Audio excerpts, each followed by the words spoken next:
I believe that all white people are racist. Jesus was not white. He did not look like Barack Obama. He was blue, black, and purple. ADHD ain't nothing more than ain't no daddy at home disorder. Let's throw a couple $100 billion at police brutality, but police brutality ain't got to do with money. It's about power. So you got all these unemployed black men around America, all these unemployed black men, and now the CIA comes with the crack. Boom!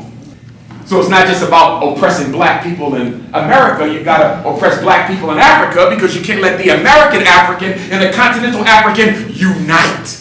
America incarcerates more people than anyone else in the world, and most of those people are disproportionately black.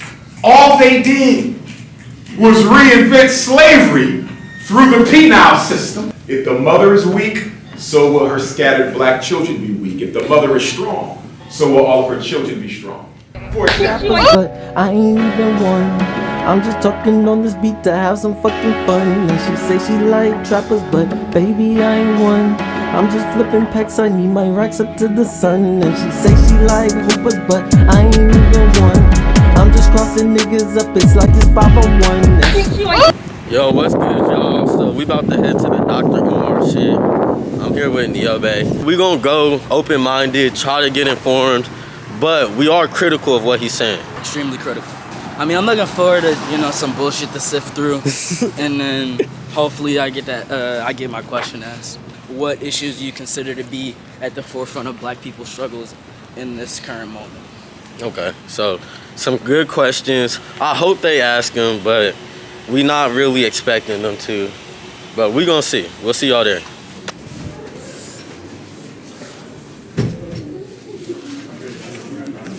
Say what's up to the vlog, bro. Oh, this nigga be fitted all the time, bro. I be saying. Hey, what's up, man? Oh, he got the camera too. He's not playing with it. Yeah. Thank you. So my name is Hajar Sabil. I'm the president of the African Student Association here at Lehigh University. Dr. Umar Johnson. as the young lady said, Dr. Umar Johnson. I'm a doctor of clinical psychology. I'm a certified school psychologist, certified school principal. I'm also a revolutionary Pan-African nationalist. Now, what exactly is that? A Pan-Africanist is someone who believes that all African people are members of one human family. So whether we're in Puerto Rico speaking Spanish, or whether we're in Angola speaking Portuguese, whether we're in South Africa speaking Zulu, whether we're at Lehigh University speaking American English, or over in London speaking the Queen's English, we are one family. And we believe that all African people should identify as African people first, which means that religion is not more important than being an African. Not your fraternity, not your sorority, not your professional associations, not your Masonic lodges, not your national flag, but being African. And why do we say that? Because God made us African. Everything else we chose. Some of us are raised Christian, but we leave the church. Some of us are raised Muslim, but we leave the masjid. But you can never leave being an African. No matter how much we may fry our hair, or cook our hair, or bleach our skin, or alter our body parts, we are African for the rest of our lives. So we believe in African identity. As Pan-Africanists, we also believe as Africa goes, so goes all African people. So from a Pan-Africanist perspective, one of the reasons why Africans in the diaspora have struggled so much to achieve full equality in places like the United States, Canada, and the UK is because we have divorced our political and economic struggle from the larger political and economic struggle of the mother continent of Africa. If the mother is weak, so will her scattered black children be weak. If the mother is strong, so will all of her children be strong. No matter where I go, the Chinese are in a position of power. The European Jew is in a position of power. The East Indian is in a position of power. But in the opposite vein, no matter where I go, the African is in a position of economic disempowerment and political irrelevancy. That's true in Philadelphia, it's true in Brooklyn, it's true in Texas, it's true in Birmingham, England, it's true in France, it's true in Austria, and it's even true in Africa, and that's a shame. Wherever you go in the world, there are 4 constants that describe the reality that African people face. What are the 4 constants? Number 1, most African people and African children are worshiping the image of a Jesus that looks nothing like them. 99% of all pictures of Jesus in the black home, in the black church, in the black community has the European as our savior. That is a problem. Why? Coming from a psychological perspective, if you teach children that God is white, sooner or later when they become adults, they will assume that some of that godliness has attributed itself to all white people, and then it becomes more easy, much more convenient to accept second-class citizenship because if God is white, maybe that's why white people are in charge of everything. If God is white, maybe that's why most of the presidents have been white and all the Supreme Court justices, except 2, have been white. Maybe I can understand racism if I look at it through the lens that God is white. But of course, we know historically Jesus was not white. He did not look like Barack Obama. He was blue, black, and purple. And how do we know this? Because every picture of Jesus Christ, every statue had him as a blue, black, purple African. In fact, the oldest picture of Jesus, which is still in existence, is in a museum in Ethiopia right now. He's blue, black, purple with nappy head. And so are all the 12 disciples as well. So we know what Jesus looked like. One of the greatest weapons that have been used against African people and all people of color, but I'm going to deal with African people because too often we get clumped into these labels of people of color where everybody else under the people of color umbrella get attention but black people. So I want to be clear, I'm unapologetically African. I am proud God made me an African. I don't want to be nobody else. But for those who are not African, I'm here to affirm you as well. If a white person makes a black person angry, it doesn't really mean much. But if a black person makes a white person angry, it can mean everything. Because her father might be the judge that my brother has to go before for his sentencing. Her cousin might be my daughter's principal. Her nephew might be the banker that my mother is trying to get a loan through to purchase her first home. So first of all, we got to understand that racism is a group system. It is not about individuals. There's no such thing as individually racist people. Groups are racist against other groups. Why am I saying that? Because a lot of times you'll get good white folks who will say, well, I'm not a racist. Well, it's not about you. It's about the group. And in my own personal opinion, I believe that all white people are racist. But I want to explain what that means because I don't believe all white people are bigots. I believe all white people are racist. What do you mean all white people are racist but they're not bigots? Bigotry is when you want to systematically destroy another group. Bigotry is the N-word. Bigotry is I hate those people. Bigotry is that emotional, religious type of hate. The KKK hate, that's bigotry. But you can be a racist and not be a bigot. In order to be a racist, you only have to believe in one thing. And that is what? That you want your group to continue to control and dominate and monopolize resources, privileges, and opportunities. That's all white people need to believe in to be a racist. And as a student of history, although I'm a psychologist and educator, I'm also a political science major from undergrad, I'm not aware of any Europeans who have ever systematically fought to give black people an equal shot. Now, you may have fought to make the schools better. You may have fought to change the laws in the prisons. You may have fought to stop police brutality. But have you ever systematically fought to eliminate the causes of the police brutality? Have you ever fought to eliminate the causes of the miseducation? See, in America, we deal a lot with symptom management. They will manage the symptoms. Let's throw a couple $100 billion at police brutality. But police brutality ain't got to do with money. It's about power. Let's throw a couple $100 billion at the miseducation machine. But the miseducation machine is not really about money. It's about power. You want to spend $250,000 on the schools? But you don't want to do nothing about the fact that 96% of the teachers are white females, and that when they show up in the classroom with that black boy, everything they think of the black man comes out through their instructional energy. ADHD ain't nothing more than ain't no daddy at home disorder. And why do I say ADHD is nothing but ain't no daddy at home disorder? Because over 70% of black boys diagnosed with ADHD don't have their father at home. And why don't they have their father at home? Because after the U.S. government assassinated Dr. King on April the 4th of 1968, they decided to reorganize the black community so the black community could never surmount the type of opposition that our ancestors surmounted in the 1960s. So they said, let's cut the head off the Messiah, Dr. King, because we just cut the head off the Messiah, Malcolm, 3 years ago, and both of them were murdered with the FBI and CIA's complicity. We know this. We know Patrice Lumumba of the Congo was murdered upon the express order of President Eisenhower. We know this. We know his daughter was poisoned by the CIA. We know this too. So it's not just about oppressing black people in America, you've got to oppress black people in Africa, because you can't let the American African and the continental African unite. Because if the American African and the continental African unite, then everything upon which white privilege is built will crumble. They said we're going to reorganize black America. We're going to make sure we ain't got no more Messiahs, no more Fred Hamptons, and no more Malcolms, and no more Martins, and no more Meggers. We don't want no more of them. So how are we going to stop that from happening again? Because another one will rise. They said, this is what we're going to do. We're going to go into the black community, and we're going to de-industrialize the black community. See, up until 1970, most black families were married.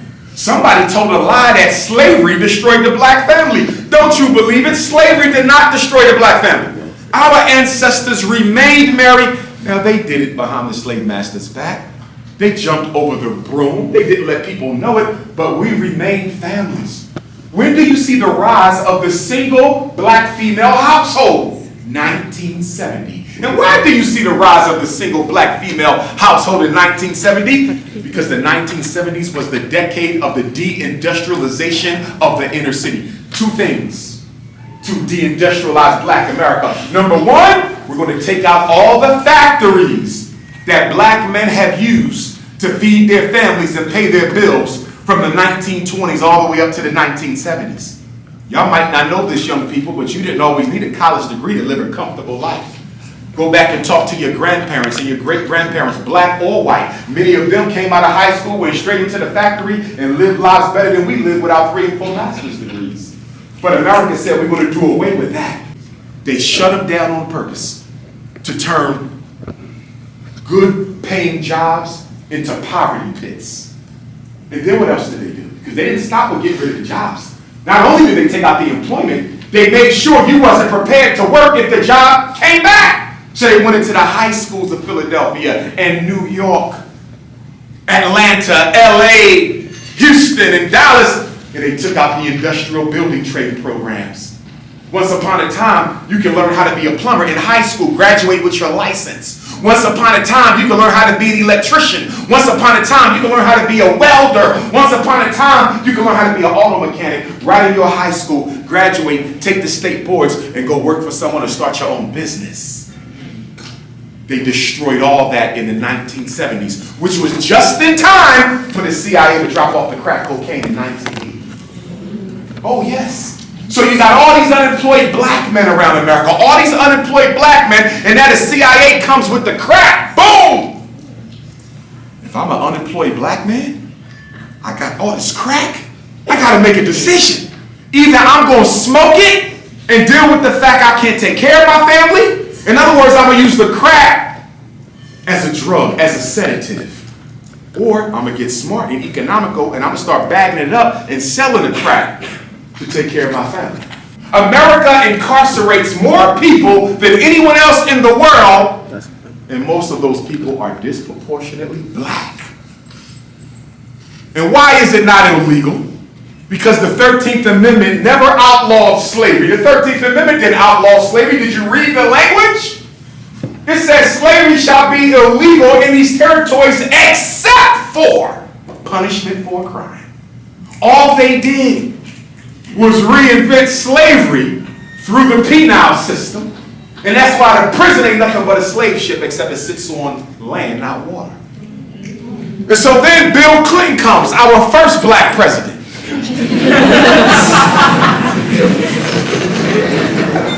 Because he played the saxophone and smoked a little weed, Negroes went crazy.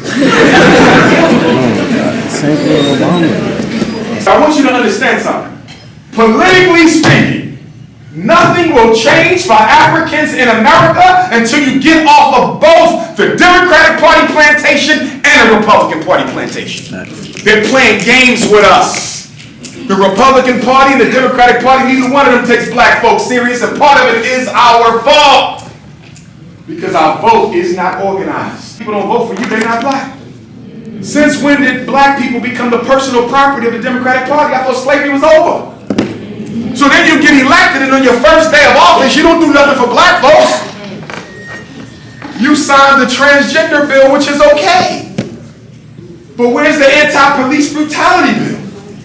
And then after the Atlanta Harlem massacres, you signed the anti-Asian hate bill. And that's okay because it was wrong for what happened to those Asian women in Atlanta. I don't have a problem with the transgender bill or the anti-Asian bill, but I do got a problem with the fact that the George Floyd police reform bill still ain't passed Congress. I got a problem with the fact that the Emmett Till anti-lynching bill still ain't passed Congress. But black folks, a lot of this is our fault because you have multiculturalized yourself out of existence. Black folks are the only people in this country who don't do anything by themselves. I remember in 2015, was it, South Carolina, Charleston, Dylan Roof walked into a church and murdered 9 Africans, including 6 mothers. How does a young white male or any non-African walk into a black house of worship, sit down, participate in Bible study, and nobody frisks him or asks him what he's doing there? Do you think you're going to get in the Jewish synagogue just because you feel like being in there? Do you think you're walking into a Chinese church just because you feel like you're in the mood for prayer? You're going to get questions. They want to know why you're here.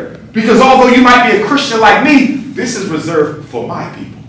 And one thing black folks better get comfortable with is you better get comfortable speaking up for your people because nobody's doing it. Congressional Black Caucus don't speak for black folks. They rewrote their constitution. And for the life of me, I don't know what them 59 Negroes in D.C. are doing for us. Instead of making us vote for white folks every 4 years, that's the only purpose I see the Congressional Black Caucus. All due respect to Queen Mother Maxine Waters. I love her to death. But what good is the CBC? Y'all been around since 1971? What have y'all done for black folks?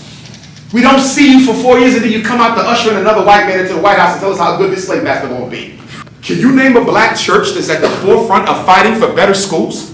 Can you name a black church that's at the forefront of fighting against gentrification? Can you name a black church that's at the forefront of fighting against economic apartheid in America? Can you name a black church that is at the forefront of fighting to change the criminal justice code in America? Gentrification, police genocide, and access to wealth. That's the 5-headed dragon that white America dropped off in black America's neighborhood. But you can't name a black church that's at the front of any of those battles. You know why? Because they so busy getting paid to stay out of them. I'm not interested in waiting for death in order to experience happiness. When I look around, I see rich whites, I see rich Chinese, I see Africa being robbed, making Europe filthy rich, and France filthy rich, and America filthy rich. So the way I see it, if the white man can get his heaven now, and if the Chinese can get his heaven now, and if the Europeans, you can get his heaven now, I want mine now, or I'm going to die trying. But nobody will tell me I got to die to get a piece of what God left me. Do you realize the African was on this planet all by yourself for 200,000 years? Oh yes, modern man, Homo sapiens sapien is 300,000 years old. And who is the Homo sapiens sapien? It is the black man and woman. We are the original people of this earth. There was no Arab, there was no Chinese, there was no European. We were alone for 200,000 years. They come later. What bothers me the most about us as African people is we are a $2 trillion economy in this country. We spend $2 billion on Air Jordans a year, $4 billion on liquor a year. Last year we bought twice the amount of Mercedes-Benz as white folk, but yet we have less than a third of the wealth of white people. Is Mercedes-Benz in the African DNA somewhere? Why are we so addicted to Mercedes? You know why we so addicted to Mercedes? Because when you study oppressed people, you will learn that whenever individuals cannot experience true freedom and equality, they like to surround themselves with the symbols of it. That's why you could go into any ghetto in America, in the ghetto, in poverty, and you'll find Cadillac trucks, you'll find Louis Vuitton bags, you'll find Gucci shoes. Why are the poorest people always with the most expensive things? Because I don't want to accept the reality that I'm in. So I'm going to create an imaginary reality where I got it going on. Self-hatred is second only to white supremacy as it relates to problems of African people. It's no different in Africa. It's no different in Africa. In South Africa, I got to navigate the Zulu Kosa tribal thing. In Nigeria, I got to navigate this Igbo Yoruba tribal thing. In Senegal, I got to navigate this Wolof Mandingo tribal thing. In Kenya, I got to navigate this Kikuyu Maasai tribal thing. And let us understand something. The white man didn't just walk into Africa and start stealing resources. he manipulated the pre-existing tensions. Those tensions predate the arrival of the white man. All he did was exploit what was already there. And what helps to keep Africa backwards to this very day is the fact that they're still putting tribe against tribe, as opposed to us as Africans practicing a Pan-Africanist approach to political economic empowerment, stepping back and say, listen, I'm Igbo, he's Zulu, but he's better for that than I am. I'm Kikuyu, they Maasai, but they better than I am. Until we get to the point where we can choose the African who's best for the role, we'll never be free. You dig up any skeleton, there's no such thing as an Igbo skeleton. You can't tell an Igbo skeleton from a Yoruba or a Hausa skeleton. You can't tell a Zulu skeleton from a Swazi or a Xhosa skeleton. But you can tell an African skeleton from a European one. We gotta get back to being one family. If we don't learn how to stand together, we're gonna perish as fools, because you got people in this world who think they can get rid of you. They're even talking about African people being a minority in certain African countries. How can you be a minority in your country? So many of our ancestors on the mother continent died to get the white man out. And here we are in the last 10 years rolling out a red carpet for Red China. Everywhere I go, I see the Chinese owning everything. In Nigeria, they dominate the poultry market. In Jamaica, the president sold them the port of Jamaica. How do you sell the national port to another race? And if you think getting the white man out of Africa is a problem, it's going to be 50 times work to get the Chinese man out. See, the European is a numerical minority globally, not the Chinese. The only race that outnumber the Chinese is the African, but on paper, we don't even look like we outnumber him, because too many of us want to be something other than African. Every other day, I'm talking to African Americans who want to be Native Americans all of a sudden. I'm half Choctaw, I'm half Seminole. Won't even let you near a casino. You want to be Native American. That's how much we hate ourselves. A black person found out they got a little bit of white man in them, act like they hit the lottery. My great-grandmother was Irish. One of the things that I'm most known for in terms of controversy is the fact that I don't support interracial marriages. But I want you to understand why I don't support them. It's not because I think the white woman is less than the black man. And it's not because I think the white man is less than the black woman. The reason I don't support black men or women marrying outside of the race is because marriage is a financial institution. And under most circumstances, women live longer than men. So if Dr. Umar marries a white woman, when I die, she will inherit my estate. When he dies, she never invests that back in our community. So my question for black men who want to marry outside the race so much, why are you going to steal from your own and freely give to another group? Haven't they stolen enough already? It's not about hating nobody. It's about looking out for yourself. I would have no problem if the white man felt the same way if he went through what I went through. So white women in the audience, I don't hate you, I don't dislike you. I'm not going to date you because my loyalty is to the black woman. And I say that from the 70s, they killed the jobs. 80s, they dropped off the crack. 90s, the Bill Clinton crime bill. Year 2000, George Bush systematically destroyed the effectiveness of the black church. And then Barack Obama, next weapon of mass destruction. I'm the only scholar I know who went public in 2008 and said if that man becomes president, black people will be worse off after he gets out. Politics is a science. Normally when a black person gets elected to anything, black people do worse. And I've already explained to you why. Because we don't finance our own candidates, and most of our candidates are indebted to who? White racist Republicans and white racist Democrats for their financing and their votes. I knew we would be worse off. What did Barack Obama do that you think is so bad, Dr. Umar Johnson? Well, number one, he raised the bounty on Queen Mother Assata Shakur's head, which I thought was absolutely repulsive for a black man to do, taking her bounty from $1 million up to $2 million, despite the fact nobody proved that she ever murdered anybody on that New York highway back in the 1970s. So a black man makes a black woman the most wanted fugitive in America. Unacceptable. Cut money from the HBCUs, unacceptable.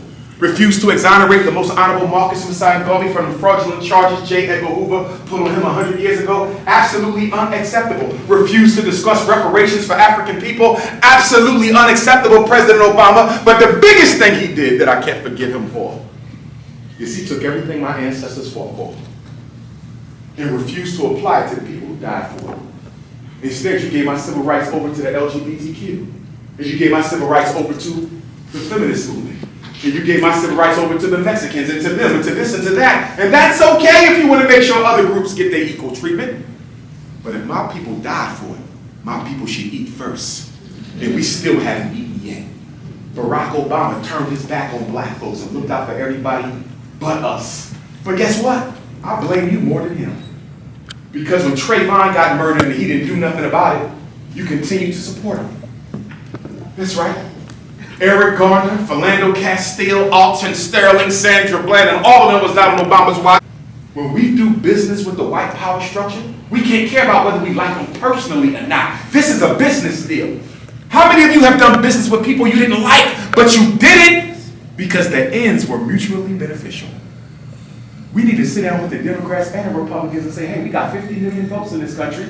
What are you willing to give us for those 50 million? And if you renege on the agreement, you do not get those 50 million in the next election. That's all you got to do.